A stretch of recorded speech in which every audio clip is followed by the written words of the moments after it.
Hi guys, ఈ వీడియోలో మనం మాట్లాడుకోబోయే టాపిక్ ఏంటంటే ఏపీ ఎంసెట్ 2025 నార్మల్ చేసిన అంటే ఏంటి, 5 to 10 మార్క్స్ యాడింగ్ అవుతున్నాయా, ఈ షిఫ్ట్లో ఏ షిఫ్ట్లో ఇలా మారాయి, చేంజెస్ ఏవైనా ఉన్నాయా, అసలు నార్మలైజేషన్ అంటే ఏంటి, వీటి గురించి ఈ వీడియోలో మనం మాట్లాడుకుందాం. ఫస్ట్, నార్మలైజేషన్ అంటే ఏంటి? నార్మలైజేషన్ అంటే ప్రతి ఒక్క సబ్జెక్ట్లో మన షిఫ్ట్లు బట్టి స్కోరు అటు ఇటు చేంజ్ అయ్యే ఛాన్సెస్ ఉన్నాయి. దాన్నే నార్మలైజేషన్ అంటారు. ఇలాగ ఎందుకు జరుగుతుందంటే, ఏదైతే మనకు స్కాన్ చేస్తారో ఆర్ మార్క్స్ వేస్తారో, కొన్ని ఏవైతే క్వశ్చన్స్ తయారు చేస్తారో ఆ క్వశ్చన్లోనే కొన్ని లూప్ హోల్స్ ఉంటాయండి. దానివల్ల మన స్కోర్ అటు ఇటు అవుద్ది. ఇలాగా ఈ క్వశ్చన్స్ అటు ఇటు అవ్వడం వల్ల రైట్ ఆన్సర్ పెట్టినా రాంగ్ ఆన్సర్ పెట్టినా తప్పుడు క్వశ్చన్స్ వల్ల మనకు మార్క్స్ వచ్చే ఛాన్సెస్ ఉంటాయి. ఇలా కొన్ని ఛాన్సెస్ వస్తాయి. ఇంకా షిఫ్ట్ల వారీగా రావడం వల్ల పేపర్ మారే ఛాన్సెస్ ఉంటాయి కాబట్టి అలా రావచ్చు. దీని ద్వారా మనకి మార్క్స్ పెరిగే ఛాన్సెస్ ఉంటాయి.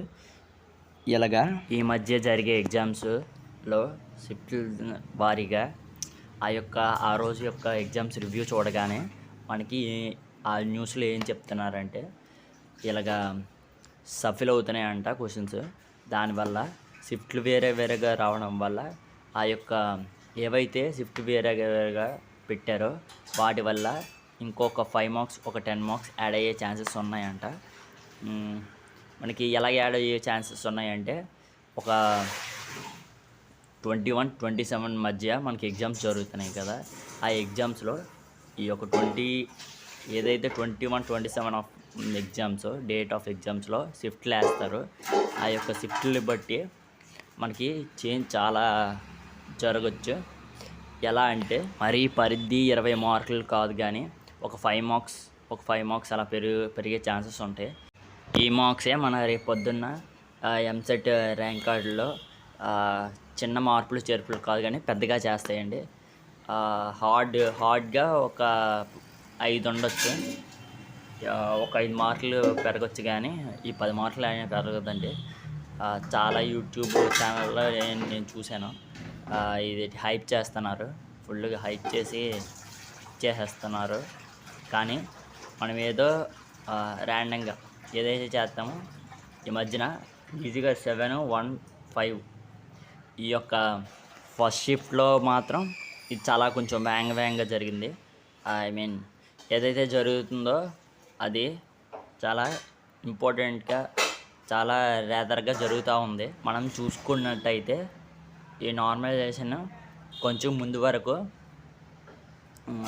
ప్రతిసారి జరిగినట్టే ఈసారి జరిగింది. కానీ ఈసారి జరిగే థింగ్లో 8 మార్కుల చేర్పులు ఏమీ జరగలేదు. కానీ ఎగ్జామ్స్లో ఈ మధ్యన ఎగ్జామ్స్ జరుగుతున్నాయి కదండి, ఆ ఎగ్జామ్స్లో జరిగే చిన్నపాటి హడావిడి ద్వారా అటు ఇటు అయ్యే పరిస్థితులు ఉంటాయి. కానీ ఎవరైతే ఎగ్జామ్స్కి వెళ్ళి ఇప్పుడు రాస్తున్నారు, 21-27 వరకు షిఫ్ట్లు అవుతున్నాయి కదా, వాళ్ళు రాస్తున్నారు కదండి, వాళ్ళకి ఎవరైతే ఎగ్జామ్స్ రాశారో వాళ్ళు కంగారు పడవసరం లేదు. ఇలా మార్క్స్ యాడ్ అవుతాయి. మీకు జస్ట్ మీరు పాస్ అయ్యే ఛాన్సెస్ ఎక్కువ ఉంటాయి. ఎక్కువ మార్కులు వచ్చిన వాళ్ళకి ఎక్కువ వస్తూ ఉంటాయి. ఎలా అంటే, ఏదైతే మీరు కష్టపడి చదువుతారో వాటి బట్టి మీ మార్క్స్ అన్ని పెరిగడం తగ్గం. కానీ ఈ యొక్క 5 మార్క్స్ 10 మార్క్స్ యాడ్ అయిన మాత్రాన మీకు ఒక ర్యాంక్స్ అంటే మంచి ర్యాంక్స్ వచ్చే ఛాన్సెస్ ఉండవండి. కానీ మీకు ఈ యాడ్ అయిన వల్ల మీకున్న ర్యాంక్ కన్నా ఎక్స్ట్రా ర్యాంక్ వచ్చే ఛాన్సెస్ ఉంటాయి. ఆ మంచి ర్యాంక్ వస్తుంది. మీరు కాలేజ్లో జాయిన్ అవ్వడానికి చాలా ఉపయోగపడే ర్యాంక్ వస్తుంది. దీని ద్వారా ఏ అప్డేట్స్, మీకు ఇలాంటి న్యూస్ అండ్ అప్డేట్స్ ఎంసెట్ గురించి మీకు కావాలంటే మా ఛానల్కి సబ్స్క్రైబ్ చేయండి, షేర్ చేయండి, లైక్ చేయండి.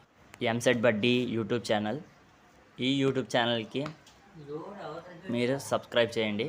మీకు ఈ న్యూస్ అండ్ అప్డేట్స్ ఎంసెట్ గురించి, రాబోయే కౌన్సిలింగ్ గురించి, దేని గురించి అయినా మీకు విత్ ఇన్ అప్డేట్లో ఉంటుంది.